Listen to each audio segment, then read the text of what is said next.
Shalom, salam sejahtera, sahabat jalan yang lurus. Selamat berjumpa kembali di channel ini.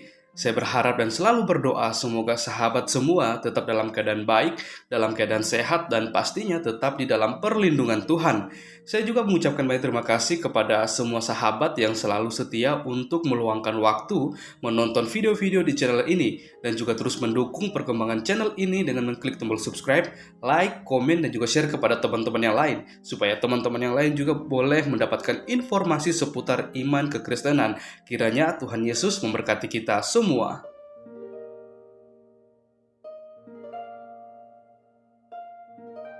Puji nama Tuhan, sahabat yang diberkati dan dikasihi oleh Tuhan kita Yesus Kristus. Di kesempatan kali ini kita akan kembali lagi melihat serta menyimak suatu debat atau diskusi yang sangat menarik antara para apologet Kristen dan juga bersama dengan Ustadz Zuma dan kawan-kawannya. Kita akan melihat bagaimana apologet Kristen akan melontarkan beberapa pertanyaan kepada Ustadz Zuma dan kawan-kawannya mengenai iman kekristenan. Mengapa mengenai iman kekristenan? Karena Ustadz Zuma bersama kawan-kawannya kerap kali selalu membahas tentang iman kekristenan.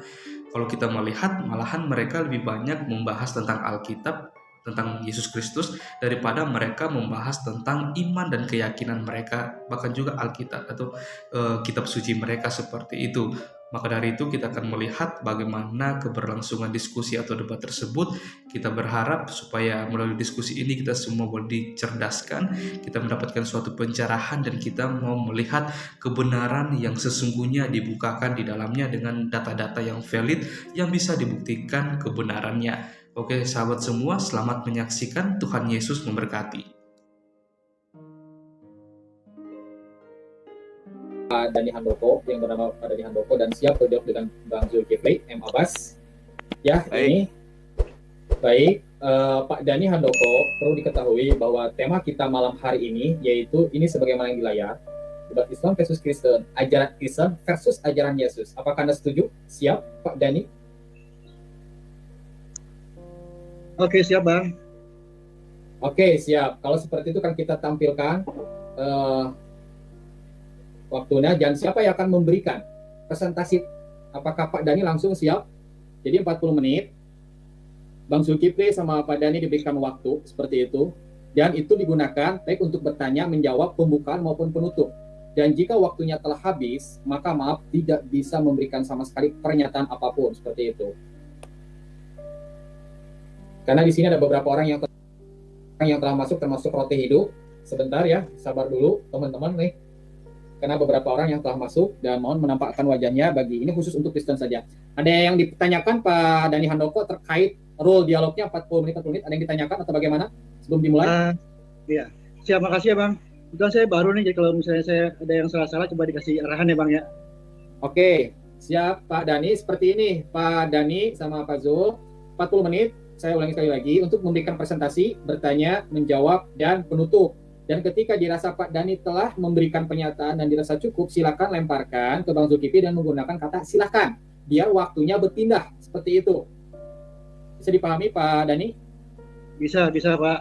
Oke, baik, terima kasih dan maaf bagi yang ada di Bestex, silakan di YouTube saja menyimaknya. Silakan. Jadi siapa yang akan memberikan pernyataan terlebih dahulu? Pak Dhani siap?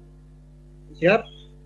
Oke, baik Pak Dhani ya, terlebih dahulu yang memberikan pernyataan terlebih dahulu. Pak Dhani ingat, waktu ketika telah dirasa cukup memberikan pernyataan, silahkan Anda memberikan pernyataan, silahkan biar waktu berpindah secara manual ya. Terima kasih. Waktu berjalan selama 40 menit, Pak Dhani silahkan Anda berikan presentasinya terkait tema kita di malam hari ini. Saya ulangi lagi dengan ajaran Kristen versus Yesus. Monggo. Oke, sebelumnya terima kasih buat Bapak Moderator untuk kesempatan saya kali ini. Sebelumnya saya juga menyapa Pak Bang Zuma ya. Terusan saya fansnya Bang Zuma ini. Makasih, jadi mungkin pernyataan saya banyak mendukung Bang Zuma. Tapi memang saya Kristen Bang. Tapi baik, saya suka sama presentasi Bang Zuma dan saya mengakui keilmuan Bang Zuma sangat tinggi ya dan sangat bermanfaat buat kita juga. Jadi gini Bang, mungkin presentasi awal saya mendukung dengan statement Bang Zuma bahwa memang ajaran Kristen memang kalau kita teliti tidak sesuai dengan ajaran Yesus. Yang saya pelajari dari Bible, memang ajaran itu sangat berbeda dengan ajaran Kristen. Khususnya Bang, itu mengenai masalah ketuhanan dan masalah keselamatan. Kalau Yesus mengajarkan bahwa keselamatan itu karena melakukan perintah Bapa. Itu satu-satunya jalan menuju ke keselamatan atau kerajaan sorga. Dan mengenai masalah ketuhanan juga Yesus juga menyatakan dengan sangat jelas statementnya bahwa dia adalah utusan Tuhan. Dia mengingatkan kita untuk mengenal satu-satunya Tuhan yang benar, yaitu Elohim atau Yahweh, dan dia adalah utusan Tuhan. Jadi statement Yesus sudah sangat jelas sebenarnya buat kita orang Kristen ya. Sebenarnya sangat jelas kalau kita tidak terpengaruh dengan ajaran Paulus, kita akan melihat dengan jernih bahwa memang ajaran Yesus sangat berbeda dengan doktrin atau dogma yang sekarang dipegang sama orang Kristen. Sebenarnya terus terang Bang, walaupun saya Kristen, saya sempat juga keluar. Istilahnya saya sempat vakum ya. Karena saya dari awal saya kurang setuju dengan dogma yang dipegang sama Kristen mainstream sekarang ya. Tentang ketuhanan Yesus, tentang keselamatan. Oke, mungkin Bang Zuma silakan bisa melanjutkan dengan penjelasan Bang Zuma ya. Silakan Bang. Baik. Jadi dalam hal ini pertama saya mengucapkan banyak terima kasih kepada Bang Dani ya.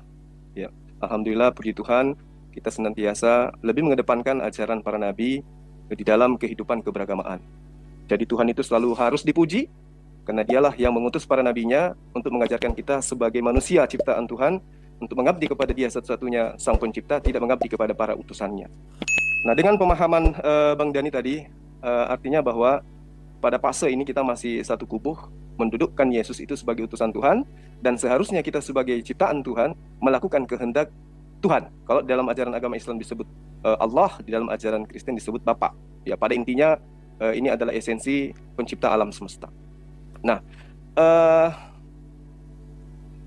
pemahaman Kristen kemudian terhadap bagaimana mereka mendudukkan ajaran Paulus itu sebagai puncak daripada iman mereka terhadap Yesus, itu yang seperti yang saya jelaskan tadi, kaitannya dengan perkataan Yesus di dalam Matius 5 ayat 17, bahwa Dia datang bukan untuk meniadakan, tetapi untuk menggenapi. Nah, kalau saya, kata menggenapi ini seperti yang saya pahami tadi, yang saya jelaskan. Menggenapi ini bukan menghilangkan, bukan meniadakan, sebagaimana yang Yesus jabarkan sendiri dalam perkataannya. Aku datang bukan untuk meniadakan. Barang siapa yang meniadakan, meski sang paling terkecil ya, dari hukum Taurat, maka dia akan menempati tempat rendah di kerajaan Allah. Tetapi ketika orang Kristen menghilangkan hukum Taurat, meninggalkan hukum Taurat, tidak melakukan apapun dari Taurat, itu tidak ada di dalam rangkaian perintah Yesus. Ya, kenapa saya katakan demikian? Karena Yesus ketika dia datang ke muka bumi, dia hanya menyeruh kepada Bani Israel. Dengarlah wahai Israel, dengarlah wahai Israel. Di dalam Al-Quran juga dikatakan, wa isqala Isa bin Maryam, ya Bani Israel, inni Rasulullahi ilaikum. Jadi Yesus itu senantiasa menyeruh kepada Israel saja. Tidak pernah menyeruh kepada bangsa Arab, tidak pernah menyeruh kepada bangsa Asia, Eropa, dan seterusnya. Tetapi hanya kepada Bani Israel. Di dalam Matius 19 ayat 24, aku diutus hanya kepada domba-domba yang hilang dari Bani Israel. Jadi sejatinya, kalau Bang Dani sudah paham bahwa ajaran Paulus kemudian terjadi gerakan-gerakan yang kemudian menjadikan ajaran Yesus itu menyebar kemana-mana. Seakan-akan Yesus itu diperuntukkan untuk kepada seluruh manusia. Sementara lisan Yesus mengatakan, aku ini Rasulullah ilaikum. Sesungguhnya aku ini hanya diutus kepada domba-domba yang hilang dari Bani Israel. Hai Bani Israel, aku utusan Tuhan yang dikhususkan hanya kepadamu. Nah, bagaimana menurut Anda? Kalau misalnya Bang Dani sudah paham sejauh itu. Sekarang ketika Bang Dani sudah paham bahwa Yesus itu ternyata hanya untuk Bani Israel. Sementara Bang Dani bukan Bani Israel. Bagaimana kemudian Bang Dani bisa mendudukkan diri Anda di dalam pengajaran Yesus ini? Saya kira ini adalah yang penting untuk kita bahas. Silakan. Oke, makasih Bang. Jadi kalau menurut pemahaman saya Bang Zuma, bahwa Yesus mengatakan bahwa dia diutus kepada Bani Israel. Jadi sebenarnya kalau menurut saya, memang semua nabi itu khususan khususnya pada satu suku atau satu umat ya. Seperti dikata di Al-Quran juga sama, bahwa memang setiap umat pasti punya rasul. Jadi secara khusus memang Yesus diutus pada umat Israel, tapi secara umumnya kepada seluruh manusia, sama seperti nabi-nabi yang lain. Menurut pendapat saya seperti begitu. Silakan Bang. Oke. Sampai di sini kita masih satu kubu Bang. Jadi nabi ketika diutus memang dikhususkan kepada kaumnya masing-masing. Tetapi pengajarannya ini nanti kemudian disempurnakan oleh khatam nabiyyin yang akan mengajarkan seluruh rangkaian yang sudah ditunjukkan oleh Allah melalui nabi-nabi sebelumnya. Maka Yesus kemudian mengatakan, masih banyak yang ingin aku ajarkan kepadamu. Tetapi setelah ia datang, ya, dialah yang akan mengajarkan segala sesuatu tentang kebenaran itu. Karena pada masa Yesus, kata Yesus, kalian belum sanggup untuk menanggungnya. Nah, ini yang perlu saya perlu kejelasan dari Abang. Oknum yang dimaksud menurut Abang oleh Yesus itu siapa? Silakan. Oke. Ya mungkin Bang semua maksudnya itu kan Parakletos ya Bang ya, mengenai si roh penghibur itu ya, akan diutus diutus oleh Tuhan dalam nama Yesus. Jadi memang saya sempat berpendapat bahwa Parakletos itu adalah kemungkinan salah satu kemungkinan Nabi Muhammad. Ya kemudian juga Parakletos yang diutus oleh Yesus. Tapi kemudian saya berubah pikiran Bang. Jadi mungkin karena Parakletos itu kan seorang penghibur, jadi dia mesti mempunyai kriteria seorang penghibur Bang. Jadi dia harus bisa menghibur, sedangkan Nabi Muhammad kan terus terang nggak masuk kriteria penghibur, tapi seorang nabi. Saya mengakui kenabian Nabi Muhammad, tapi untuk dianggap sebagai Parakletos kayaknya agak jauh Bang. Saya tidak masuk kriteria. Dan itu mengenai Parakletos. Tapi saya ingin kembali ke pernyataan Abang tadi ya mengenai Taurat, bahwa Yesus mengajarkan Taurat. Terus terang saya mengakui bahwa orang Kristen sekarang memang meninggalkan Taurat Bang. Itu sebenarnya satu hal yang sangat disesalkan oleh Yesus kalau Yesus hadir mungkin ya seperti itu ya Bang. Karena Yesus sangat memuliakan Taurat, sedangkan sekarang ini sangat menganggap Taurat itu tidak berguna, kalau kata Paulus ya, bahwa itu hal yang tidak berguna. Orang Kristen bilang kita hidup bukan di bawah hukum Taurat, tapi di bawah kasih karunia karena percaya pada Yesus sehingga kita akan selamat. Sedangkan Yesus mengajarkan hal yang berbeda. Dia bilang bukan yang manggil saya Tuhan yang akan masuk ke dalam surga, tetapi yang melaksanakan perintah Bapa. Perintah Bapa itu apa? Itu Taurat. Ya itu kayak menurut saya yang luput daripada pemahaman orang Kristen karena terdoktrin dengan ajaran Paulus yang mengatakan bahwa kita sudah hidup bukan di bawah hukum Taurat lagi, tapi di bawah kasih karunia. Oke, silakan Bang. Oke, baik. Jadi kesimpulan Abang, yang dimaksud Parakletos itu siapa? Silakan Bang. Sepertinya ada sosok yang lain lagi Bang yang akan datang Bang. Ya, menurut saya ya, sosok yang lain yang mempunyai kriteria seperti seorang penghibur. Dia seorang yang bisa membuat orang lain merasa senang, bahagia. Nah, seperti itu ciri-cirinya Bang. Sesuai dengan kriteria Parakletos tadi, penghibur tadi itu. Tapi memang tugas utamanya adalah seperti Nabi juga Bang. Dia mengajar, kan Nabi-Nabi itu kan ibarat sebagai guru-guru dari Tuhan Bang. Jadi guru-guru yang sama Tuhan kita sebutnya Nabi. Nabi Muhammad dikirim sama Tuhan pada umat Arab ya, umat di Timur Tengah sana. Dan menurut saya memang sosok Nabi itu pasti akan datang karena dibuat Yesus itu pasti akan terjadi. Yesus bilang begini, ada ayatnya yang saya ingat ya Bang. Dia bilang bahwa saya akan datang lagi untuk mengembalakan domba dari kawanan yang lain Bang. Jadi kalau menurut pemahaman saya Yesus akan datang atau utusannya akan datang untuk mengembalakan kawanan yang lain yang bukan Kristen, yang bukan pengikut dia sekarang ini ya, tapi kawanan yang lain yang akan dikembalikan sama Yesus. Dan saya berasumsi ya Bang ya, bahwa kemungkinan Yesus akan mengembalikan umat Islam. Silakan Bang, tanggapannya. Baik, jadi kita kembali kepada kata penghibur. Kita mengetahui Bang Dani, Nabi Musa alaihissalam itu dikhususkan kepada Bani Israel.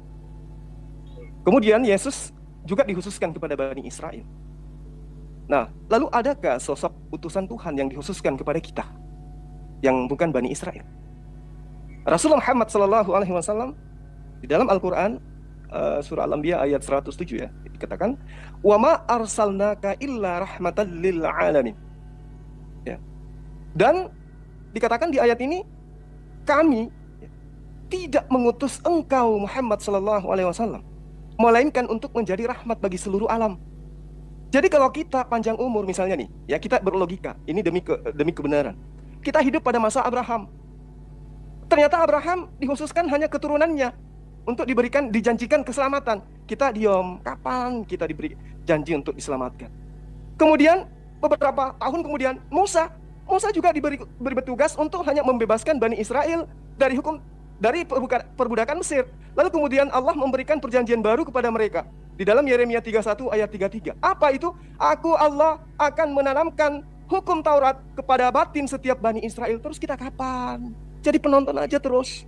Lalu kemudian Yesus datang. Lagi-lagi Yesus menyeru apa? Shema Israel, Adonai Eloheinu, Adonai Ahad. Terus kita kapan gitu loh? Yesus lagi-lagi menyuruh kepada Israel. Rasulullah Muhammad SAW kemudian menjawabnya, wa ma arsalnaka illa rahmatan lil alamin. Maka inilah yang dimaksud penghiburan itu.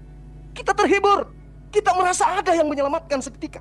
Abraham untuk kaumnya, Musa untuk kaumnya, Yesus untuk kaumnya. Rasulullah Muhammad SAW sungguh diutus untuk semua, ya, semua manusia. Dia bukan Indonesia aja, bukan cuma Arab aja, bukan untuk Eropa saja, tapi seluruh manusia diselamatkan oleh Rasulullah Muhammad SAW lewat pengajarannya. Saya kira seperti itu, tolong ditanggapi Bang, silakan. Jadi gini Bang, kalau saya sih tidak mempermasalahkan kenabian Nabi Muhammad. Saya yakin bahwa seperti yang saya sebutkan tadi, semua nabi itu punya pengutusan khusus dan pengutusan secara umum.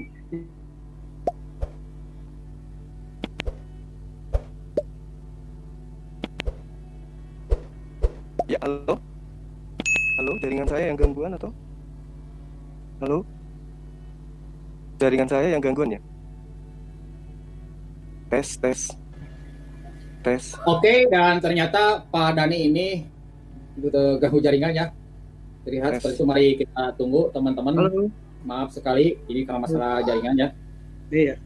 Oke, Halo. silakan Pak Dani dilanjut karena barusan terganggu jaringan ya, seperti itu. Iya. Silakan mohon waktu berjalan Pak Dani, Anda berikan sanggahannya. Monggo. Saya mungkin nggak berikan sanggahan, tapi menanggapi aja mengenai Nabi Muhammad yang tadi Pak Bang Zuma bilang kan ya. Memang saya mengakui Nabi Muhammad secara khusus beliau kan diutus di Arab sana. Tapi secara umum beliau kan rahmatan lil alamin pada seluruh umat manusia. Sama seperti nabi-nabi yang lain, seperti Yesus, seperti Musa. Musa kan secara khusus diutus pada pada umat Yahudi, umat Israel dengan Torahnya tadi. Tapi Torahnya kemudian menjadi rahmatan lil alamin juga. Karena 10 perintah Allah yang diberikan oleh Tuhan kepada Musa itu pun bermanfaat bagi saya, orang Indonesia, Bang. Jadi si Nabi Musa juga rahmatan lil alamin, sama seperti Yesus, sama seperti Nabi Muhammad. Itu secara umum ya, Bang ya. Tapi kalau untuk ada satu hadis atau ayat saya kurang ingat ya, Bang, yang tadi saya bilang bahwa di dalam Islam disebut setiap umat ada rasulnya. Jadi saya yakin bahwa kita orang Indonesia, Bang, Bang tadi kan tentang kita bagaimana nasibnya kalau memang kita belum ada nabi. Tapi saya yakin kalau memang ini adalah firman Tuhan bahwa setiap umat ada rasulnya, saya yakin Indonesia akan ada rasul. Yakin, Bang, saya yakinnya. Kalau memang itu firman Tuhan, pasti akan terjadi. Oke, silakan, Bang. Oke, baik.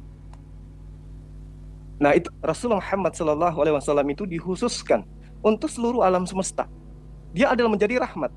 Berarti Rasul kita kemudian itu adalah jelas Rasulullah Muhammad SAW tidak. Karena Yesus ketika dia datang kepada Bani Israel, seperti yang saya bahasakan tadi, masih banyak yang ingin aku ajarkan kepadamu. Belum mampu untuk menanggungnya saat sekarang. Tapi ketika dia datang, dialah yang akan mengajarkan segala sesuatunya tentang kebenaran. Bercerita tentang kebenaran berarti kita bercerita tentang hukum-hukum Tuhan. Tidak boleh terlepas dari itu. Seperti apapun kebenaran yang menurut manusia. Ya, Yesus kan Yohanes 7 ayat 3 ya. Dikatakan bahwa hidup kekal itu adalah mereka mengenal Engkau satu-satunya Allah yang benar dan mengenal Aku yang Engkau utus. Berarti mengenal Yesus sebagai Rasulullah. Nah, agama mana di muka bumi ini setelah pengajaran Yesus yang mendudukkan kemudian Nabi Isa atau Yesus itu sebagai Rasulullah, sebagai utusan Tuhan?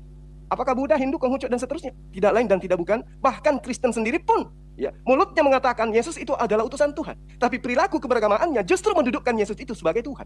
Maka solusi satu-satunya adalah menjadi Muslim. Karena dalam Lukas 24 ayat 36, Yesus pun mengatakan Shalom Aleichem. Apa arti Shalom itu? Damai sejahtera bagi kalian. Artinya ajaran Islam itu memang sudah diteriakkan, sudah digaungkan oleh Isa atau Yesus alaihissalam.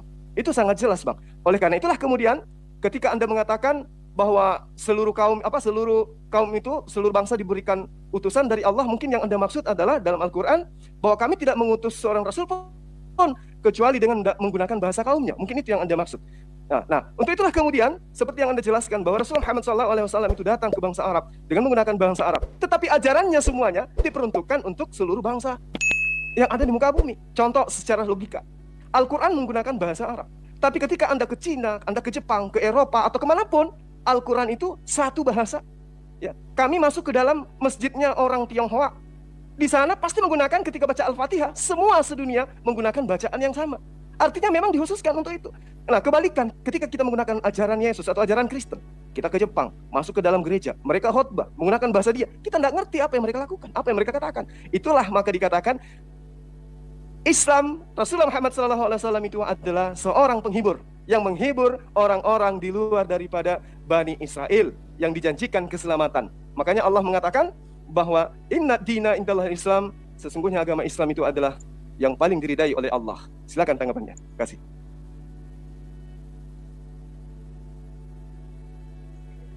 Jadi kalau menurut pemahaman saya memang secara jelas memang agama itu kan tidak pernah disebutkan dalam kita Alkitab ya, Bang ya. Jadi nggak pernah Tuhan memberikan kepada nabi-nabi itu sebuah agama untuk diajarkan pada umatnya. Jadi kalau menurut saya memang agama itu nggak ada. Bahkan kalau saya lihat Islam sendiri itu juga kan salah satu artinya adalah taat. Kenapa orang Islam mengklaim bahwa semua nabi itu Islam? Bukan karena KTP-nya Islam, tapi karena perilakunya yang taat tadi, yang Islami tadi, yang taat tadi bukan disebut Islam gitu. Jadi kalau buat saya bang, saya nggak mau dikata-katakan saya Kristen, saya Yahudi, saya Islam, nggak mau saya. Semua nabi saya anggap sebagai guru saya, guru yang diutus sama Tuhan pada kita semua gitu. Secara khusus mereka diutus pada golongan mereka, pada bangsa mereka, tapi secara umum mereka diutus untuk kita semua manusia ya. Indonesia, orang Cina atau apalah terserah. Semua itu kita adalah murid-murid mereka kalau kita meyakini ajaran mereka. Sehingga kalau buat saya bang, saya nggak anti, saya masuk mesti juga saya masuk gitu. Saya masuk gereja, saya masuk. Kalau ada sinagog saya masuk juga bang. Karena saya nggak mau dikotak-kotakan dalam agama, karena dalam pemahaman saya agama itu nggak ada bang. Oke, silakan bang. Ya, jadi betul. Kalau agama itu kan bahasa kita ya. Kalau dulu itu sesuai dengan apa yang saya tahu, ya agama itu adalah ajaran atau jalan. Nah, apakah para nabi-nabi ini mengajarkan jalan? Apakah nabi-nabi ini mengajarkan ajaran? Jelas. Mereka para nabi ini mengajarkan jalan menuju kepada Allah, menuju kepada Sang Pencipta alam semesta. Oke, kita kembali kepada tema kita pada malam hari ini. Jadi ajaran Kristen versus ajaran Kristen. Jadi saya sependapat dengan Bang Dani bahwa sahabat-sahabat Kristen itu sudah terlalu jauh menyimpang daripada ajaran Yesus, di mana Yesus ketika datang di tengah-tengah muridnya, dia menjadi seorang guru, dia menjadi seorang tuan, dia menjadi seorang junjungan, di mana junjungan ini dia katakan kepada murid-muridnya, aku mengenal muridku, muridku mengenal aku, mereka mendengar perkataanku dan mereka mengikuti aku. Jadi ketika Yesus mengatakan bahwa akan datang sosok yang akan mengajarkan segala sesuatunya tentang kebenaran dan diperintahkan muridnya untuk ikut kepada sosok tersebut, maka tidak lain dan tidak bukan kita yang bukan Bani Israel ini harus menjadi seorang Muslim. Itu yang perlu saya sampaikan di sini. Karena Yesus pun adalah seorang Muslim. Dia bersyahadat, dia bersujud dalam beribadah, dia bersunat, dia berpuasa. Terus kemudian hal-hal yang berkaitan dengan hukum Tuhan yang ada di dalam Torah itu dia jalankan. Karena dia mengikat diri kepada hukum Tuhan yang ada pada hukum Taurat itu. Jadi Yesus itu seorang Muslim, dia berserah diri kepada aturan Tuhan. Apa yang Tuhan inginkan untuk dia lakukan, itulah yang dia katakan. Itulah yang dia lakukan. Aku berkata-kata bukan dari diriku sendiri. Apa yang aku katakan adalah apa yang diperintahkan oleh Tuhanku untuk aku sampaikan dan aku katakan. Nah, kalau misalnya abang masih dalam masih dalam keadaan bimbang antara kondisi yang abang hadapi sekarang dengan kebenaran tentang adanya Rasulullah Muhammad SAW sebagai khatam nabiyyin, pelanjut para ajaran nabi-nabi sebelumnya.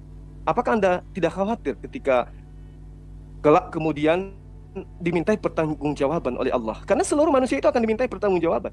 Ya. Yesus mengatakan, perbanyaklah harta surga, karena harta surga itu tidak lekang dimakan karat. Artinya, memang ada kaidah hidup keberagamaan yang lebih baik daripada ajaran-ajaran sebelumnya. Jika hidup keagamaanmu atau jika hidup ajaran ketuhananmu tidak lebih baik daripada ahli Taurat dan orang Farisi, maka kamu tidak akan masuk ke dalam kerajaan Allah. Artinya memang ada ajaran yang lebih sempurna yang kelak diajarkan oleh sosok sang penghibur yang memang menjadi rahmatan lil alamin, yang harus diikuti supaya manusia itu bisa selamat sampai kepada tujuan.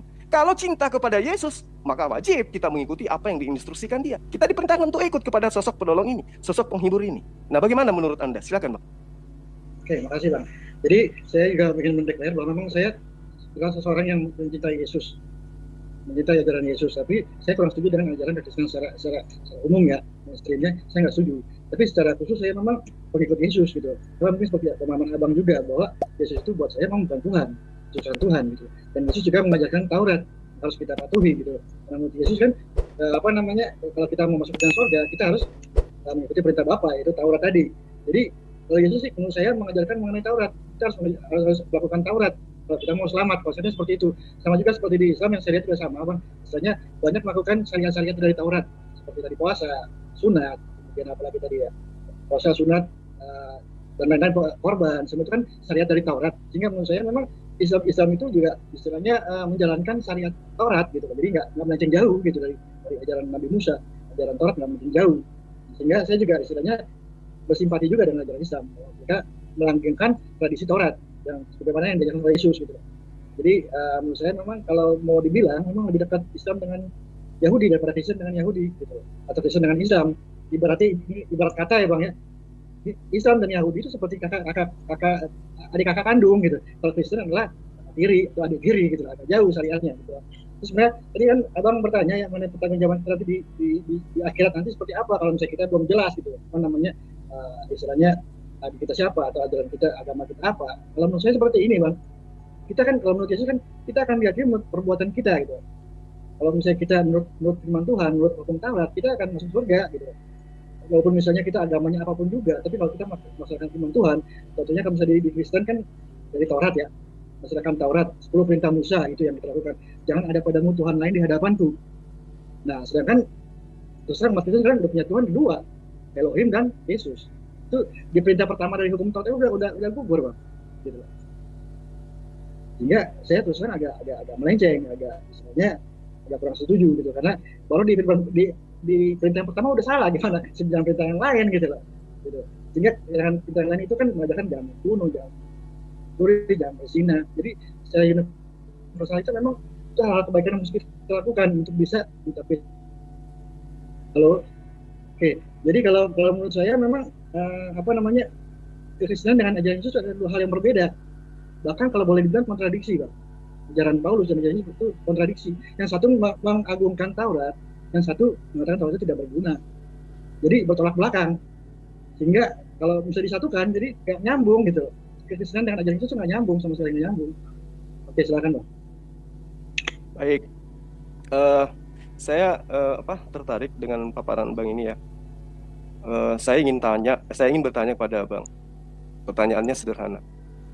Menurut Abang, hukum Taurat itu diperuntukkan kepada Bani Israel saja atau kepada seluruh umat manusia? Silakan, Bang. Jadi gini, Bang, menurut pemahaman saya, hukum Taurat itu kan sudah sekitar berapa, 600 lebih ya, tapi yang ada yang namanya 10 hukum Taurat, 10 perintah Tuhan. Nah, yang 10 perintah Tuhan itu, menurut pemahaman saya, Bang, itu yang berlaku universal. Kalau selain itu, yang 600 sekian itu adalah tata cara beribadah untuk orang Yahudi.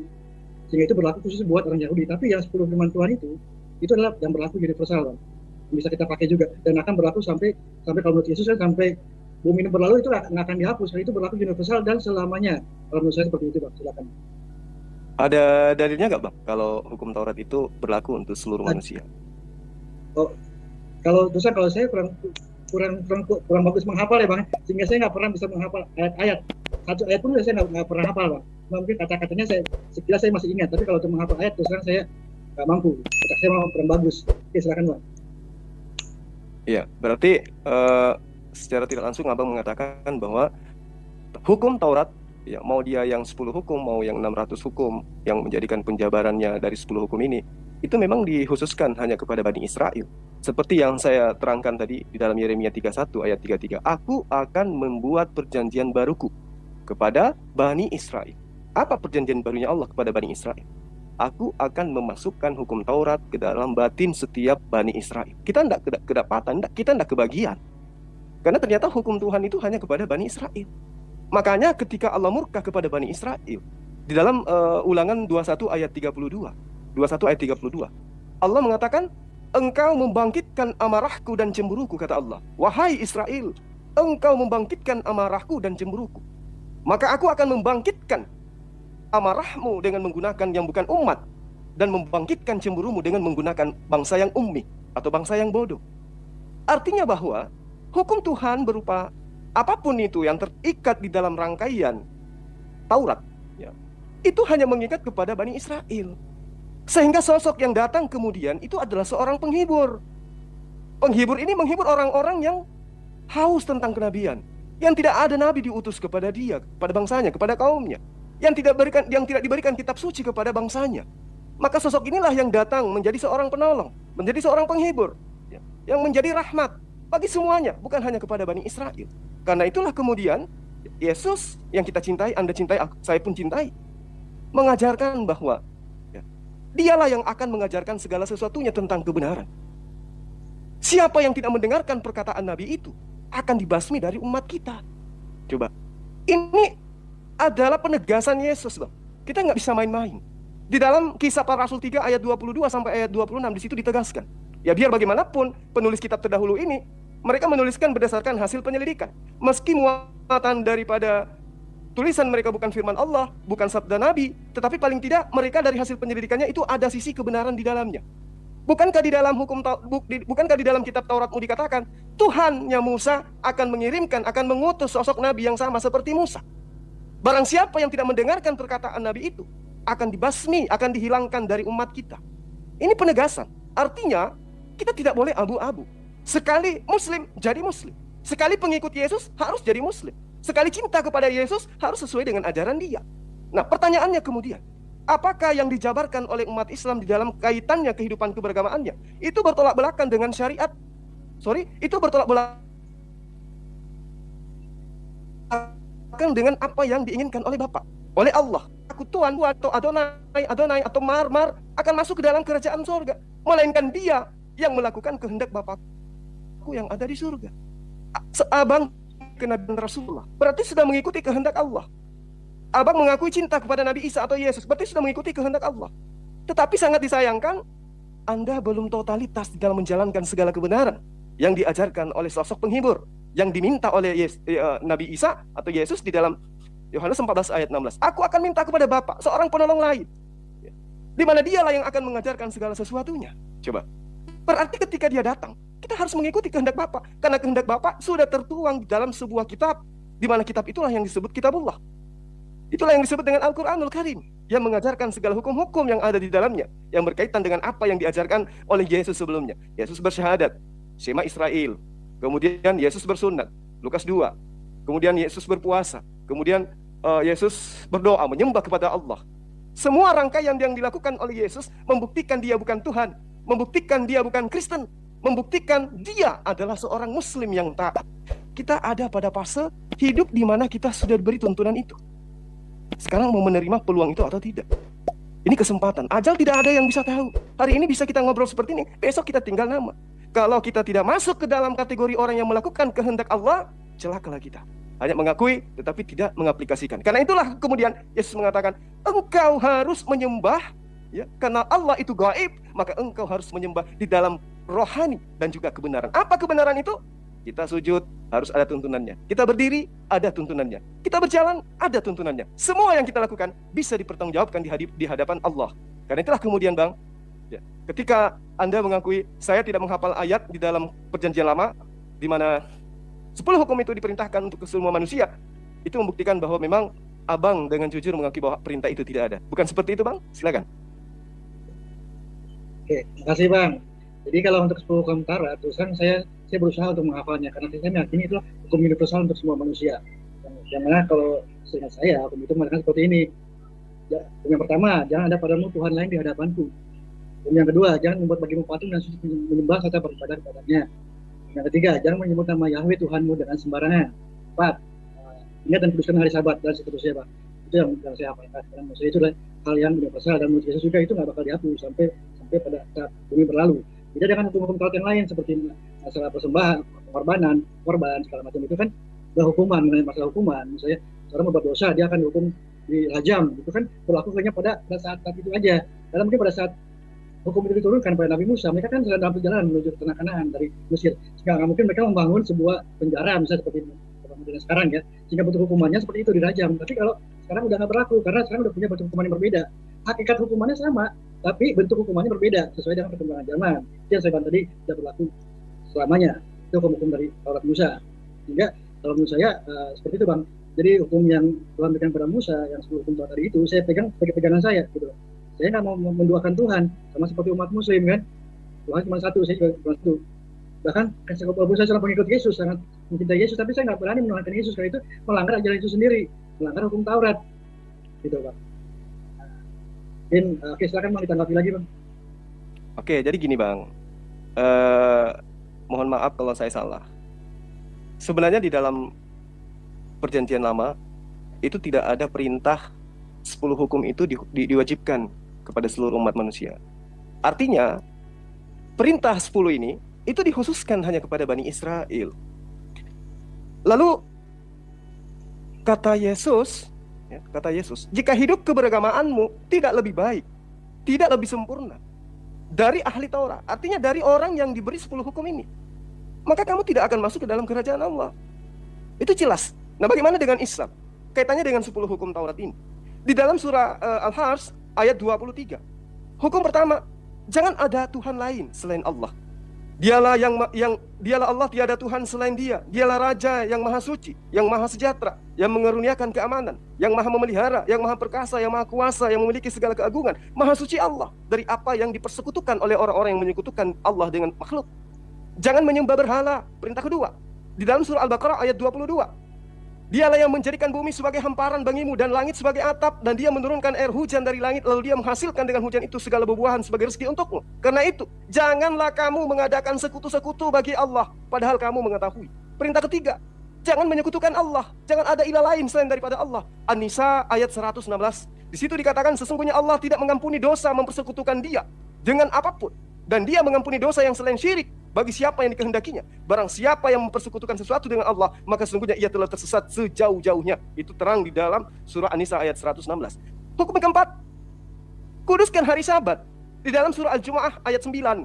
Hai orang-orang beriman, apabila diseru untuk menunaikan Jumat, maka bersegeralah kamu mengingat kepada Allah, dan tinggalkanlah jual beli. Yang demikian itu lebih baik bagimu jika kamu mengetahui. Jadi hukum Sabat diperuntukkan kepada Bani Israel, hari Jumat itu diperuntukkan kepada Bani Ismail. Dan itu kaitannya seperti yang Yesus contohkan pada hari Sabat, dia melanggar. Dalam arti kata, pada hari Sabat Yesus dan murid-muridnya memetik gandum.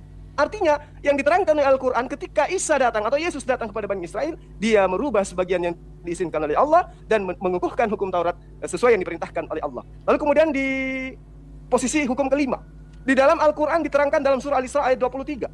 Dan Tuhanmu lah telah memerintahkan supaya kamu jangan menyembah selain Allah, dan hendaklah kamu berbuat baik kepada kedua orang tuamu, kepada ibu bapakmu dengan sebaik-baiknya. Jika salah seorang di antara keduanya atau keduanya sampai berumur lanjut dalam pemeliharaanmu, maka sekali-kali janganlah kamu mengatakan kepada keduanya perkataan atau perkataan yang kasar, dan janganlah kamu membentak mereka, dan ucapkanlah kepada mereka perkataan yang baik. Yang keenam, jangan membunuh. Di dalam surah Nisa ayat 93. Dan barang siapa yang membunuh seorang mukmin dengan sengaja, maka balasannya ialah Jahannam, kekal ia di dalamnya, dan Allah murka kepadanya dan mengutukinya serta menyediakan asap yang sangat besar baginya. Kemudian dikatakan lagi di dalam surah An-Nisa ayat 29. Hai orang-orang yang beriman, janganlah kamu saling memakan harta sesamamu dengan jalan yang batil, kecuali dengan jalan perniagaan yang berlaku dengan suka sama suka di antara kamu. Dan janganlah kamu membunuh dirimu, sesungguhnya Allah Maha Penyayang pada dirimu. Kemudian yang ketujuh, jangan berzina. Di dalam surah An-Nur ayat 3. Laki-laki yang berzina tidak mengawini melainkan perempuan yang berzina atau perempuan yang musyrik, dan perempuan yang berzina tidak dikawinkan melainkan oleh laki-laki yang berzina atau laki-laki yang musyrik, dan yang demikian itu diharamkan atas orang-orang mukmin. Yang kedelapan, jangan mencuri.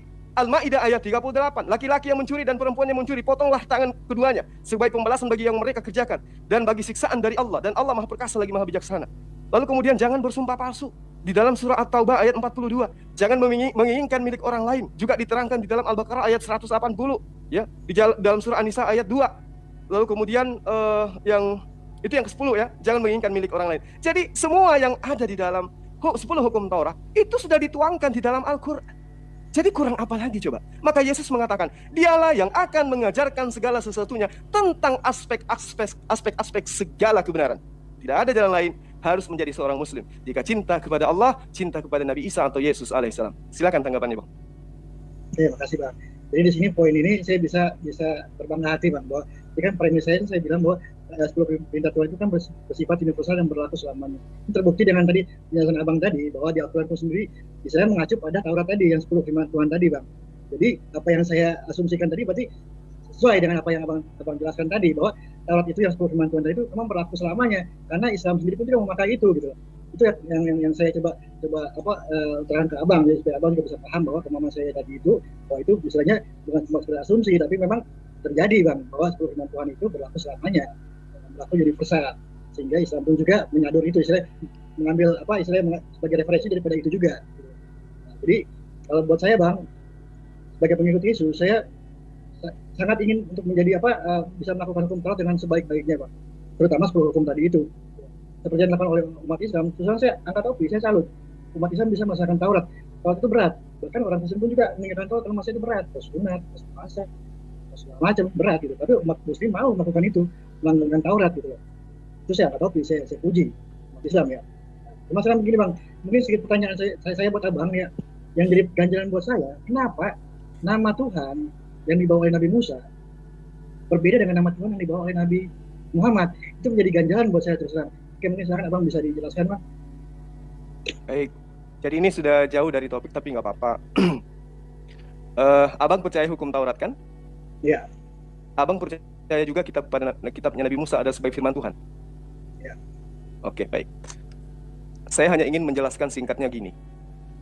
Di dalam kitab Kejadian 17 ayat 7, Allah berfirman kepada Abraham, "Wahai Abraham, aku mengangkat janji, aku mengangkat sumpah bahwa aku akan menjadi Tuhanmu, Tuhan anakmu, Tuhan keturunanmu secara turun-temurun." Anda yakin ayat ini? Silakan. Yakin, Pak? Oke. Anda yakin Ismail itu anaknya Abraham? Silakan. Saya yakin bahwa Oke. Ismail dan Ishak adalah dua anak Abraham. Yakin. Oke. Berarti apakah benar ayat ini berlaku bagi keturunan Ismail juga secara turun-temurun? Ya. Silakan. Oke. Nah, mengenai nama. Oke. Jadi mengenai nama. Di dalam Ulangan 12 ayat 21. Jika nanti aku menunjukkan sebuah wilayah, di mana wilayah itu aku gunakan untuk memakmurkan namaku terlalu jauh daripadamu, maka engkau boleh menyembelih hewanmu dan menikmati sesuka hatimu. Satu poin. Yang kedua, aku menyatakan diri kepada Abraham, kepada Ishak dan Yakub, tetapi tentang namaku, aku belum memperkenalkan kepada mereka. Coba. Artinya Allah sudah menyatakan esensinya sebagai sang pencipta alam semesta. Dia adalah Khalik. Akulah ini. Eser ehye. Akulah dia. Akulah aku. Aku inilah Tuhan. Tetapi aku Tuhan belum memperkenalkan nama pribadiku.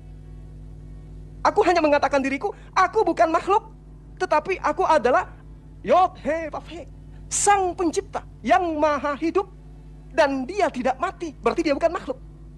Allah memperkenalkan dirinya sebagai sang pencipta.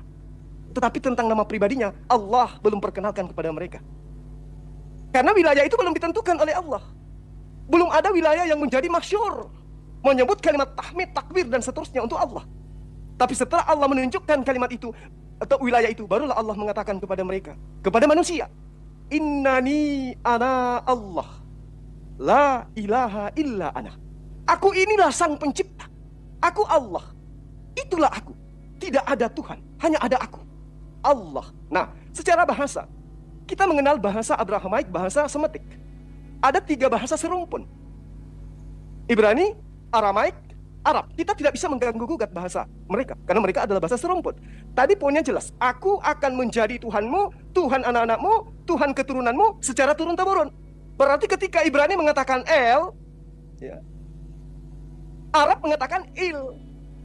Ketika Ibrani mengatakan Eloh, Arab mengatakan Allah atau Ilah.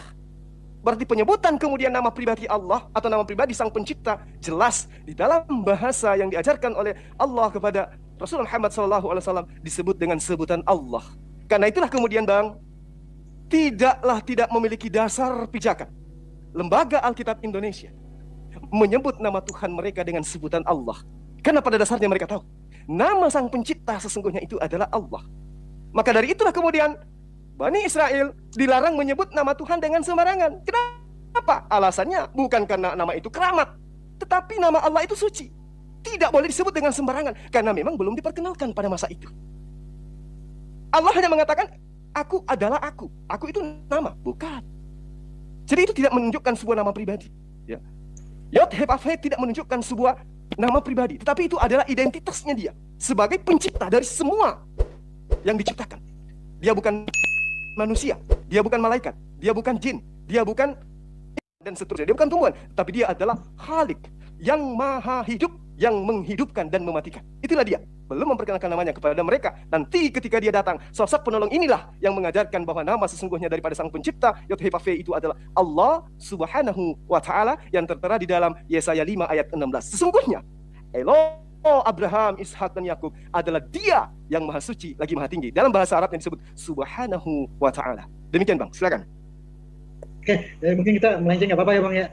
Jadi mengenai nama Allah yang saya tanyakan tadi itu Bang ya. Jadi saya mempunyai pemahaman seperti ini Bang. Jadi kalau nama Tuhan yang diperkenalkan pada Nabi Musa adalah Ehe tadi, itu yang disebut dengan Yahweh. Nah, itu adalah nama dia yang dipakai, yang disebutkan pada Nabi Musa dan disuruhkan pada umat Israel. Yahweh Elohenu, Yahweh Ehad. Itu Tuhan kita. Jadi Tuhannya namanya Yahweh. Dan Tuhan itu Esa, Yahweh Elohenu, Yahweh Ehad. Tapi nama Tuhannya itu adalah Yahweh. Seperti itu. Sedangkan kalau nama Allah yang sepemahaman saya Bang, kalau saya salah Bang ya. Allah itu kan ada beberapa pendapat bahwa Allah itu adalah sebenarnya sebutan, bukan nama pribadi, tapi sebutan kepada Sang Pencipta. Bisa kata dari Allah, dari Eloah, tapi itu bukan nama, tapi sebutan. Kalau misalnya konsepnya Allah adalah sebutan, nyambung dengan Taurat, nyambung dengan Nabi Musa, karena Nabi Musa nama Tuhannya adalah Yahweh, gitu loh. Tapi orang Islam menyebutnya Elohim, Eloah, Allah, nyambung Bang. Tapi kalau misalnya Tuhannya Nabi Muhammad Allah, Tuhannya Nabi Musa Yahweh, itu nggak nyambung Bang. Yang mohon penjelasan Bang. Ya, itu dia makanya.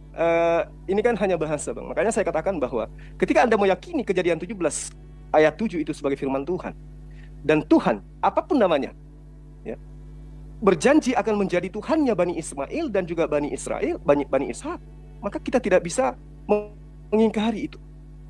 Bagaimana kemudian padanan kata dalam bahasa Ibrani, bahasa Aramaik dan juga bahasa Arab, itu adalah bahasa serumpun. Oke, silakan. Bang, kalau misalnya Abang masih butuh waktu, pakai waktu saya aja nggak apa-apa Bang ya. Silakan terus Bang. Ya, seperti yang saya bahasakan tadi Bang. Jadi kebanyakan teman-teman Kristen itu selalu mengatakan bahwa Allah bukanlah nama pribadi Sang Pencipta alam semesta. Nama pribadinya adalah Yod-Heh-Vav-He. Tapi ketika kita melihat di dalam Keluaran 20 ayat 3, di situ sangat jelas dikatakan bahwa jangan ada padamu ilah lain di hadapanku. Di situ kata ilah, di situ kata Allah, di situ menggunakan kata Yod-Heh-Vav-He itu. Lalu kemudian di dalam ayat yang menerangkan bahwa aku telah menyatakan diri kepada Abraham, kepada Ishak, kepada Yakub, bahwa akulah Tuhan. Tetapi nama pribadiku, aku belum menyatakan kepada mereka. Tetapi lucunya Bang, kata nama di situ sudah disebut Yod-Heh-Vav-He. Itu loh. Ya. Mungkin moderator bisa nampilkan ayatnya di mana Allah mengatakan di dalam Perjanjian Lama, aku telah menyatakan diri kepada Abraham, Ishak dan Yakub. Tetapi tentang nama pribadiku, aku belum mengatakan kepada mereka. Bisa nggak Bang, moderator? Ayat berapa? Di kitab Kejadian Pasal? Pasal 2 kayaknya ya. Pasal 2 ayat 30 coba. Pasal 2 ayat 30 sebentar. Pasal 2 ayat 30 cuma pasal 2 hingga 25 tidak ada ayat. Aku menyatakan diri kepada Abraham dan Ishak, tapi tentang nama pribadiku aku belum menyatakan kepada mereka. Itu Keluaran. Oke, ini ada berapa ya? Keluaran pasal 6 ayat 3. Sebentar, akan saya coba share screen-kan dan silakan dilanjut. Keluaran 6 ayat 3 ya? Ya, betul, pasal 6 ayat 3 seperti itu. Silakan dilanjut, monggo. Baik. Nah, di sini jelas Bang di kitab Lembaga Alkitab Indonesia, seperti yang dibacakan tadi moderator ayatnya ya, bahwa di situ sangat terang dikatakan, aku menyatakan diri kepada Abraham, tetapi tentang nama pribadiku, aku belum menyatakan kepada mereka. Aku belum menyatakan kepada mereka. Nah, di dalam original teksnya, di situ sudah menuliskan Yod-Heh-Vav-He. Artinya bahwa nama pribadi itu bukan Yod-Heh-Vav-He kalau kita lihat secara langsung. Kenapa? Karena di situ sudah tertulis nama Yod-Heh-Vav-He. Tapi dia katakan tentang nama pribadiku, aku belum menyatakan diri kepadanya. Tetapi kau sudah menyebutnya dengan Yod-Heh-Vav-He itu. Ini yang perlu dipahami. Aku telah menyatakan diri kepada Abraham, Ishak dan Yakub, ya, sebagai Allah yang Maha Kuasa. Tetapi tentang namaku, nah di situ tentang namanya tertulis Yod-Heh-Vav-He. Artinya Yod-Heh-Vav-He itu, ya, itu bukan nama pribadi. Aku belum menyatakan diri tentang namaku. Aku belum menyatakan diri. Padahal di ayat ini sudah dituliskan huruf yang disakralkan oleh Bani Israel. Wa'era el Abraham, el Yishak, wa el Yakub. Ya. Lalu kemudian dikatakan Ba'el Saddai, terus Usemi Yod-Heh-Vav-He lo naudati lachem. Nah, di situ sudah disebutkan Yod-Heh-Vav-He yang kemudian teman-teman Kristen membacanya dengan sebutan Yahweh. Padahal di situ tulisannya jelas Yod-Heh-Vav-He. Katanya belum menyatakan diri. Tetapi kok sudah menyebut nama itu? Berarti nama itu bukan nama pribadi. Aku telah menampakkan diri kepada Abraham, kepada Ishak, kepada Yakub. Tetapi tentang namaku Tuhan, ya, aku belum menyatakan kepada mereka. Tapi tulisannya di dalam bahasa Ibrani-nya sudah jelas dikatakan Yod He Vav He. Berarti kalau dia katakan Yod He Vav He itu adalah nama pribadi, tetapi belum dinyatakan, lalu kenapa kemudian ada kata itu di situ? Harusnya hanya kata Elo atau Elohim atau Adonai sebagai Tuhan. Ya.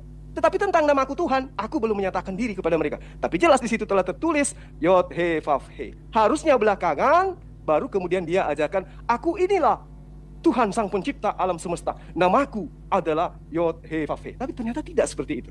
Demikian Bang, silakan. Oke, jadi gini Bang, kalau menurut saya seperti ini Bang. Yang tadi Abang bilang tadi, yang mengenai ayat tadi keluaran tadi, itu kan Tuhan berkata pada Abraham, Ishak dan Yakub sebagai Elohim, bukan sebagai Yod He Vav He. Sepemahaman saya Bang, kalau saya nanti salah ya. Dan nama Yod He Vav He baru diperkenalkan pada Nabi Musa. Waktu Nabi Musa bertanya sama dia, baru dia menjelaskan nama dia adalah YHWH ya.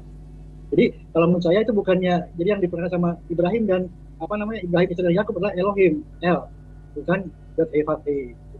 Dan nama itu baru muncul pada zaman Musa, pada zaman pas Musa ketemu sama Tuhan di situ. Oke, silakan Bang. Oke, jadi coba kita lihat di dalam kejadian 12 ayat 3. Boleh nggak Abang bacakan ayatnya kepada saya?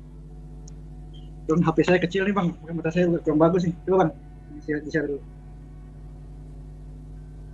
Kejadian 12 ayat 3. 12 ayat 3 ya Bang ya. Oke, saya baca ya. Aku akan memberkati orang-orang yang memberkati engkau, dan mengutuk orang-orang yang mengutuk engkau. Dan olehmu semua kaum di muka bumi akan mendapat berkat. Silakan Bang. Kejadian 12 ayat 7, sorry. Oh, ayat 7. Ya. Ketika itu Tuhan menambahkan diri kepada Abraham dan berfirman, aku akan memberikan negeri ini kepada keturunanmu, maka didirikannya di situ mezbah bagi Tuhan yang telah menampakkan diri kepadanya. Coba. Oke. Ayat berapa tadi? Ayat 7 ya? Ya, ayat 7 itu. Berarti di situ jelas di situ adalah percakapan kepada Abraham. Iya Bang? Iya, kepada Abraham itu Bang. Iya. Berarti pada saat Allah menyatakan diri dan bercakap kepada Abraham, berarti belum Yod He Vav He itu ya? Boleh saya potong Bang?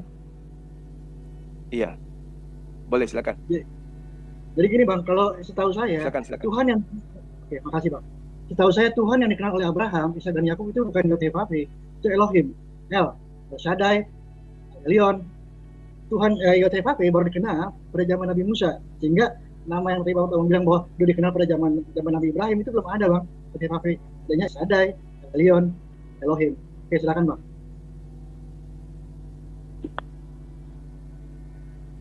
Oke. Jadi di dalam kejadian 12 ayat 7 yang saya katakan tadi itu, di mana Allah berfirman kepada Abraham, ketika Tuhan menampakkan diri kepada Abraham, lalu kemudian berfirman, aku akan memberi negeri ini kepada keturunanmu. Nah, ini adalah percakapan Allah kepada Abraham. Tapi di situ Allah sudah memperkenalkan diri. Terima kasih kepada Bang Zuma yang ternyata 40 menit itu Anda telah habis. Seperti itu. Oke, dan maaf tidak bisa melanjutkan, namun sayangnya Pak Dhani masih menyisakan waktu begitu banyak. Sambil menunggu di setting dulu waktu, silakan nih bagi teman-teman yang memiliki skill lebih sebagaimana yang di teks layar ini, silakan salurkan donasi Anda melalui Bank Syariah Indonesia. Adapun kode banknya yaitu 451. Sedangkan nomor rekeningnya 1184 kali 9995 atas nama Yayasan Pembina Mu'alaf At-Tauhid. Dan jika teman-teman ingin ikut membebaskan lahan seluas 6 hektar di mana 1 meternya cuma 250.000, jangan lupa sertakan angka 1 di belakang transferan teman-teman. Biar pihak Yayasan Pembina Mu'alaf At-Tauhid mengetahui bahwa dana yang Anda transfer itu khusus untuk membebaskan lahan seluas 6 hektar di mana kelak akan didirikan pondok pesantren modern At-Tauhid. Seperti itu. Dan terkait masalah kontak pesannya 24 jam nomor HP WA ada di teks berjalan ya teman-teman. Silakan Pak Dhani, Anda berikan sanggahan atau pernyataan. Sisa waktu Anda 18 menit 50 detik, sedangkan Bang Zulkifli habis waktunya. Monggo Pak Dhani. Halo? Halo? Ya, silakan Bang, silakan. Silakan. Silakan Pak Dani. Ya, oke Bang, jadi kembali kepada nama Tuhan ya Bang ya. Jadi buat saya memang nama Tuhan itu ya yang dikenal oleh Ibrahim dan dikenal oleh Nabi Musa itu berbeda Bang. El, kalau misalnya Nabi Ibrahim mengenal sebagai El, tapi Nabi Musa mengenal sebagai Yod-Heh-Vav-He, sebagai nama pribadi. Jadi kalau misalnya Abang bilang tadi Yod-Heh-Vav-He itu bukan nama pribadi, kalau menurut saya agak keliru Bang. Itu nama pribadi. Kalau sebutan itu El, Elohim, Shaddai, sebutan. Sama seperti, mohon maaf saya agak nyerempet ya Bang ya, sama seperti Allah dalam agama Islam. Buat pandangan saya itu adalah sebutan. Sama seperti Eloah, atau Abang bilang tadi, Ilah, sama. Tuhan, Elohim, Allah sama. Jadi kalau Allah disebut sebagai nama pribadi, kalau menurut saya agak keliru Bang. Itu sebutan. Kalau Yod-Heh-Vav-He adalah nama pribadi, itu jelas. Yang disebutkan Pak, yang diberikan Nabi Musa. Jadi kalau misalnya umat Islam, maka tadi saya sempat bertanyakan Bang, kok umat Islam mempercayai Taurat, mempercayai Zabur, mempercayai kitab para nabi, tapi Tuhannya kok berbeda gitu loh. Tuhannya namanya Allah, nama pribadinya Allah. Sedangkan di penyanyian lama, Tuhannya semua namanya kalau nggak Elohim, nama pribadinya adalah Yod-Heh-Vav-He, tapi kalau sebenarnya Elohim. Jadi kalau misalnya umat Islam istilahnya mengklaim bahwa itu nama pribadi, kalau menurut saya agak keliru Bang, nggak nyambung gitu. Kecuali kalau misalnya Islam mengatakan bahwa Allah adalah sebutan buat untuk Tuhan, itu baru nyambung Bang. Oke, mungkin sekian dari saya, tapi saya mau kasih sama Bang Juma nih, waktu saya di moderator, kalau bisa Bang Juma pakai, silakan, nggak apa-apa buat mengkonter pernyataan saya tadi. Oke. Baik, kalau begitu ngomong-ngomong Pak Dani, jika mau memberikan waktunya kepada Bang Zuma, mau memberikan berapa menit? Semuanya Bang, Karena sisa saya waktu 16:51 detik. bisa Bang Jumanya, kalau Bang Juma selesai, dioper lagi silakan, mau dipakai semua juga nggak apa-apa. Oh, oke. Baik, kalau seperti itu, jika memang mau menggunakan waktu 16 menit 51 detik, tapi lebih enaknya diatur lagi waktunya Pak Dani. Pak Dani mau memberikan waktu berapa, jadi biar semuanya pun bisa seimbang waktunya, dan kita pun sudah 1 jam 38 menit. Seperti itu ya. Jadi Pak Dani memberikan waktu berapa menit semuanya atau gimana? Saya kasih 10 menit buat Bang Juma deh, saya 6 menit aja. Oke. Inilah dialog di Cenagram Mualaf. Pak Zulkifli diberikan waktunya oleh Pak Dani 10 menit. Sisanya itu Pak Dani 6 menit 51 detik berarti ya. Seperti itu. Dan sekarang siapa yang mau memberikan pernyataan? Pak Dani sisa waktu 6 menit 51 detik. Bang Zuma diberikan waktu 10 menit. Siapa yang memberikan pernyataan atau sanggahan sekarang? Mungkin Bang Juma dulu ya. Baik. Terima kasih Bang, makasih banyak atas waktu Bang yang Juma, diberikan. Waktu berjalan, Anda berikan sanggahan atau penjelasannya. Monggo. Baik. Jadi kami umat Islam itu tidak pernah bermasalah dengan nama Tuhan. Ya. Ini hanya bagian daripada diskusi tentang keagamaan, di mana kita berbicara mengenai asma atau penyebutan daripada Tuhan itu sendiri. Kami pun Muslim itu paham bahwa Allah yang kami sembah, Tuhan yang kami sembah, di dalam bahasa Ibrani itu biasa disebut dengan sebutan Adonai, kadang disebut dengan El, kadang disebut dengan Elohim, kadang disebut dengan Elion, kemudian Elohe, dan seterusnya El-Olam. Dan apapun itu, yang pasti merujuk kepada sifat yang melekat pada esensi Sang Pencipta alam semesta. Kaitannya dengan pernyataan saya tadi, ya, Yod-Heh-Vav-He, itu pijakannya terhadap kitab di dalam bahasa Ibrani itu sendiri. Ketika Allah berkata kepada Abraham di dalam Kejadian 12 ayat 7 yang saya maksud tadi, itu sangat terang di situ dikatakan bahwa Allah berkata kepada Abraham dengan penyebutan kata Yod-Heh-Vav-He itu tadi. Wa yereka Yod-Heh-Vav-He El Abraham wa Yomer dan seterusnya. Artinya bahwa Allah ketika berbicara kepada Abraham itu sudah menyebut namanya dengan sebutan Yod-Heh-Vav-He. Tetapi ketika dia berbicara kepada Musa, dia mengatakan, aku belum menyatakan namaku kepada Abraham. Tapi kalau ternyata Yod-Heh-Vav-He itu adalah nama yang sepadan dengan Allah, ya tidak ada masalah. Atau Yod-Heh-Vav-He itu adalah nama pribadi Allah itu, Tuhan itu sendiri, ya nggak ada masalah. Berarti ada dua hal pemahaman saya yang keliru, atau penulis gospelnya yang salah. Dalam bahasa Ibraninya maksud saya. Ya. Karena di situ ketika Allah berkata kepada Abraham, Abraham sudah mengatakan dengan kata Yod-Heh-Vav-He. Padahal ketika di Musa, dia mengatakan, aku belum mengatakan nama pribadiku kepada Abraham, bahkan Ishak, bahkan Yakub sekalipun. Tetapi kalau ternyata Yod-Heh-Vav-He itu adalah kesetaraan nama pribadi Allah, Tuhan, di dalam bahasa Arab disebut dengan Allah, maka saya rasa itu tidak ada masalah. Yang paling penting kemudian adalah yang dimaksud daripada Yod-Heh-Vav-He, yang dimaksud kemudian oleh Allah itu adalah esensi Sang Pencipta yang maha suci lagi maha tinggi. Nilainya dia maha tinggi, ya, Ta'ala. Berarti tidak salah kemudian ketika disebutkan Subhanahu wa ta'ala. Sang pencipta yang maha suci lagi maha tinggi. Kalaupun kemudian kita perdebatkan yang mana yang benar, Yod He Vav He atau Allah, ya itu saya kira bukan masalah besar. Tidak ada kaitannya dengan akidah. Ya, karena ketika orang menyebut saya Zulkifli, itu benar. Ketika orang berbicara mengenai Suma, itu juga benar. Yang keliru kemudian adalah yang mempertengkarkan antara Suma dengan Zulkifli. Padahal yang dipertengkarkan itu ada oknum yang sama. Saya kira seperti itu, Bang Dani. Jadi konsep yang kemudian saya pahamkan ini adalah konsep yang berdasar. Mungkin Abang mengatakan, Anda asumsi karena Anda ingin mau supaya sembahan Anda itu adalah sembahannya Bani Israel. Tadi kita sudah sepakat. Kejadian 17 ayat 7, Anda percaya itu adalah firman Tuhan, itu adalah kalamullah, di mana Allah berjanji, mengangkat sumpah, aku akan menjadi sembahanmu, akan menjadi Tuhanmu, dan juga Tuhan anak-anakmu, juga Tuhan keturunanmu, secara turun-temurun. Artinya yang kami sembah tidak lain dan tidak bukan adalah esensi yang mengangkat janji kepada Bapak kita Abraham alaihissalam. Saya kira seperti itu, Bang. Silakan. Oke, makasih Bang Juma. Jadi gini Bang, kenapa saya mempermasalahkan nama Tuhan? Karena yang saya baca di firman Tuhan, di Alkitab ya Bang ya, ada ayat yang firman seperti begini Bang, yang mengatakan kalau ada nabi yang mengajar nama Tuhan yang lain selain Tuhan Nabi Musa, maka nabi itu harus mati, atau disebut nabi itu nabi palsu. Dan kata lain ya Bang ya, jadi kalau misalnya nabi yang mengajarkan nama Tuhan yang berbeda dengan Tuhannya Ibrahim atau Tuhannya Nabi Musa, maka itu dianggap nabi palsu Bang. Itu permasalahan Bang, kenapa saya mempermasalahkan? Jangan saya tahu Islam itu mengajarkan syariat-syariat Taurat, harusnya sama, Tuhannya harusnya sama. Gitu loh, secara berpikir kita ya, harusnya sama, nggak boleh berbeda. Dan kalau berbeda, ada punishment-nya Pak, Bang. Nabi itu harus mati dan dianggap nabi palsu itu. Nah, makanya kenapa saya juga, ya, saya ngakuin Bang, memang ada masalah dengan terjemahan Alkitab kita, saya akuin itu. Makanya saya nggak pakai Alkitab yang saya pakai itu bukan Alkitab terjemahan lain lagi Bang, tapi Alkitab terjemahan Lentera Bangsa. Di situ nggak pakai nama Allah lagi, pakai nama Yahweh atau Elohim supaya lebih tepatnya lagi Bang.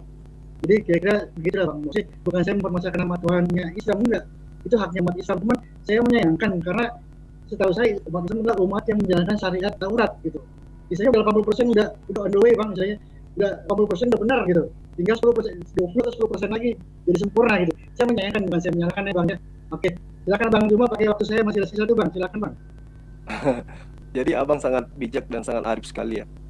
Jadi gini Bang, di dalam ajaran agama Islam itu bukan hanya ada satu nama Sang Pencipta itu. Kami kenal dengan sebutan Asmaul Husna. Jadi Allah mensifati dari nama-namanya sendiri. Nama Allah itu mensifat kepada pribadi Allah itu sendiri, pribadi Sang Pencipta alam semesta. Jadi ketika di dalam penyebutan Bani Israel terhadap Sang Pencipta alam semesta itu dikatakan sebagai Adonai, maka kami menyebutnya dengan Allah yang perkasa. Ketika orang Israel menyebutnya dengan sebutan El, maka kami menyebutnya dengan sebutan Allah yang Maha Kuat. Ketika sahabat Bani Israel atau Yudaism menyebutnya dengan sebutan Elohim, maka kami menyebutnya dengan Sang Pencipta alam semesta. Ketika para sahabat Yudaism menyebut sembahannya mereka itu dengan sebutan Elion, maka kami menyebutnya dengan Ta'ala atau Allah yang Maha Tinggi. Lalu kemudian ketika mereka mengatakan Elohe Israel, maka kami menyebutnya dengan sebutan Allah Israel. Atau mereka menyebut dengan El Olam, maka kami menyebutnya dengan Allah yang kekal. Ya. Dan itu adalah nama-nama Allah, itu adalah nama sifat-sifat Allah yang kami kenal dengan 99 nama Tuhan, yang mana namanya itu adalah sifatnya itu sendiri. Ketika mereka menyebutnya, Bani Israel menyebutnya El Roy, maka kami menyebutnya Allah yang Maha Melihat. Apakah itu kemudian salah? Tentu tidak. Mereka menyebutnya El Shaddai, kami menyebutnya Allah yang Maha Perkasa. Saya kira tidak ada masalah di situ. Ketika jangan menyebut nama Tuhanmu dengan sembarangan, betul. Kami tidak pernah menyebut nama Tuhan kami dengan sebutan Yesus, dengan sebutan Roh Kudus, dengan sebutan apapun itu di luar daripada sifat yang disifati oleh Allah itu sendiri, yang Maha Hidup, yang Maha Mengetahui, yang Maha Melihat, yang Maha Mentakdirkan, yang Maha Mematikan, yang Maha Menghidupkan. Siapa dia? Dialah esensi yang mengutus para nabi, yang kemudian dalam bahasa Arab kami sebutkan dengan sebutan Allah Subhanahu wa Ta'ala. Saya kira itu tidak ada masalah di situ. Ketika dikatakan di dalam kitab Ulangan, siapa yang menyebut nama Tuhannya dengan sembarangan akan dihukum dengan hukuman mati. Itu tidak berlaku bagi Rasulullah Muhammad SAW. Ya, tidak berlaku. Buktinya dia tidak mati dalam keadaan dibunuh. Bagaimana dengan nabi-nabi yang mengajarkan kemudian ajaran gospel? Adakah di antara mereka yang tidak mati dibunuh? Semuanya mati sadis, sesuai yang dinubuatkan di dalam Ulangan 18 ayat 20. Seorang nabi yang terlalu berani menyebut atau melakukan perkataan yang mengaku dariku tetapi ternyata bukan dariku, maka nabi tersebut harus dibunuh. Pengajar atau pembawa berita itu harus dibunuh. Itulah yang terjadi. Bagaimana Paulus, bagaimana Lukas, bagaimana Markus, bagaimana Yohanes, semua dan mengajarkan kemudian tentang menyembah kepada esensi selain daripada Yod-Heh-Vav-He, mereka mengakhiri hidup mereka dengan sangat-sangat sadis. Lalu kemudian apa yang Anda terangkan kepada Rasulullah tentang Nabi yang berani sekali menyebut nama Sang Pencipta alam tidak sesuai dengan namanya, maka dia akan mati dibunuh. Alhamdulillah Rasulullah Muhammad SAW telah disempurnakan ajaran Allah melalui dia, disempurnakan syariat Islam melalui dia, disempurnakan kalamullah melalui dia, disempurnakan ajaran Islam melalui dia. Begitu sempurna, ajal tiba, mati dia. Namun kemudian meski kita tidak bisa pungkiri, sebagian besar daripada misionaris orientalis barat memelintir bahwa Rasulullah Muhammad SAW itu mati dibunuh, mati diracun. Padahal itu mustahil. Karena kenapa? Ditembak pada 3 tahun yang lalu, ada bekas peluru di pahanya misalnya, kemudian dia mati, lalu dikatakan orang tersebut mati karena ditembak. Itu mustahil. Diracunnya 3 tahun, 4 tahun yang lalu, masih melakukan perang, masih melakukan haji, masih melakukan umroh, lalu mengakhiri ajarannya, Al-yawma akmaltu lakum pada hari ini telah kusempurnakan agamamu. Islam menjadi agamamu, Allah menjadi Tuhanmu, Al-Quran menjadi kitabmu, Muhammad SAW sebagai nabimu. Itu jelas tafsirannya seperti itu. Karena itulah ketika Islam itu sudah disempurnakan, tibalah masa beliau diangkat sama seperti Musa. Tibalah masa beliau rohnya diangkat ke sisi Allah. Jadi tidak ada masalah dengan itu, Bang. Jadi ketika penamaan nama Allah, penamaan nama Yod-Heh-Vav-He dalam ajaran agama Islam, apapun itu, selama itu merujuk kepada sifatnya dia, yang maha hidup, yang mematikan, yang memberi rezeki, yang maha kuasa, yang perkasa, yang maha suci, maka itulah sembahan kami. Esensi yang telah menyatakan diri kepada nabi-nabi sebelum Rasulullah Muhammad SAW. Demikian, Bang, silakan. Oke, makasih, Bang. Jadi sebelumnya saya minta maaf dulu, Bang, saya bukan bermaksud menyerang Islam. Nggak apa-apa, Bang, nggak apa-apa. Namanya diskusi. Nggak usah, silakan. Sebelumnya, Bang, ya takutnya salah paham ini. Jadi, Bang, saya menyayangkan aja, karena kalau memang Tuhannya, karena kan Islam kan mengakui bahwa Allah itu adalah proper name, nama pribadi, sehingga berbeda dengan proper name-nya Tuhannya Nabi Musa, yaitu Yod-Heh-Vav-He gitu. Sehingga berbeda gitu. Dan juga ajaran Nabi Musa seperti itu, bahwa kalau misalnya ada orang mengajarkan perintah yang bukan dari Tuhan atau mengajarkan atas nama Tuhan yang lain, maka Nabi itu harus mati atau orang itu harus mati gitu. Jadi terus saya mencoba untuk taat ya, Bang, saya takut gitu. Saya udah melihat ajaran Islam sangat benar, Bang gitu. Cuma satu hal yang jadi kendala buat saya gitu. Kenapa Allah ini jadi nama Tuhan gitu? Kalau dia sebutan bagi Tuhan, saya akan mengaminkan Islam benar berarti. Saya nggak akan ragu-ragu lagi karena Islam menjalankan syariat dari Taurat dan Nabi Musa dilakukan, bukan cuma tapi dilakukan oleh umat Islam, sangat benar gitu, sangat bagus gitu. Cuma permasalahan di nama Tuhan, kenapa nama Tuhan itu nama disebut nama gitu? Kalau nama itu disebut nama, jadi masalah. Kalau disebut sebutan akan sama seperti Elohim, Lion, El-Shaddai, ada masalah, Pak. Tapi kalau dia sebut nama pribadi, itu buat saya pribadi ya, Pak, jadi masalah. Jangan saya buat istilahnya mengaminkan Islam. Oke, mungkin saya cukup sekian, Bang, ya. Silakan Abang pakai waktu lagi, Bang. Jadi apa ya, Bang, ya? Mungkin di sesi lain nanti kita akan membahas tentang keabsahan nama Allah Subhanahu wa Ta'ala sebagai nama Sang Pencipta alam semesta yang Sahabat yang terkasih, kita bersama-sama telah menyaksikan keberlangsungan diskusi atau debat antara para apologet Kristen bersama dengan Ustadz Suma, dan kita sendiri bisa memberikan penilaian terhadap data-data atau argumentasi yang mereka bawakan di hari ini, apakah semuanya itu sudah sesuai dengan kebenaran atau bisa dibuktikan kebenarannya atau tidak, seperti itu. Dan lagi-lagi ketika ada Ustadz Suma dan kawan-kawan di dalam ruang diskusi, pasti diskusi tersebut akan menjadi heboh dan juga rusuh, sama seperti kita lagi berbelanja di pasar. Karena apa? Karena jikalau Ustadz Suma bersama kawan-kawan sudah merasa terpojok, kesulitan menjawab pertanyaan, bahkan setiap data-data yang mereka bawakan bisa dipatahkan kebenarannya, mereka akan membesar-besarkan suara, bahkan terkadang mereka juga menyerang pribadi dan juga melakukan penghujatan seperti itu. Apalagi kalau kita mendengarkan beberapa statement dan juga Ustadz Suma juga mengklaim dirinya bahwa dia merupakan seorang yang ahli Alkitab. Dalam artian dia mengerti keseluruhan Alkitab dari Kejadian hingga pada kitab Wahyu. Padahal kalau kita melihat ketika Ustadz Suma membawakan satu ayat Alkitab dan dia paparkan, dia jadikan hal itu untuk menyerang iman kekristenan, bahwa apa yang dia bawakan itu semuanya itu tidak sesuai dengan fakta dan kebenaran yang tertulis di dalam ayat tersebut. Karena apa? Karena Ustadz Suma menafsirkan ayat Alkitab itu dengan sesuka hatinya. menggunakan literatur yang tidak dipercaya oleh orang Kristen, atau biasanya dia mengambil di beberapa Injil di luar keempat Injil, yaitu Injil Matius, Markus, Lukas, dan Yohanes, seperti itu. Padahal kita ketahui bersama bahwa di luar keempat Injil ini, Injil yang lain itu merupakan Injil palsu bagi kekristenan, seperti itu, dan kita tidak percaya dan tidak menggunakan Injil itu untuk mentafsirkan ayat-ayat Alkitab seperti itu. Akan tetapi hal inilah yang kerap kali digunakan oleh para polemikus seperti Ustadz Suma, Yonatan Nandar, Kainama, dan juga para mualaf-mualaf lainnya seperti itu. Padahal mereka terlalu memaksakan hal itu. Padahal mereka tahu itu tidak sesuai dengan apa yang diyakini dan diimani oleh orang Kristen. Akan tetapi mereka tetap memaksakan akan hal itu.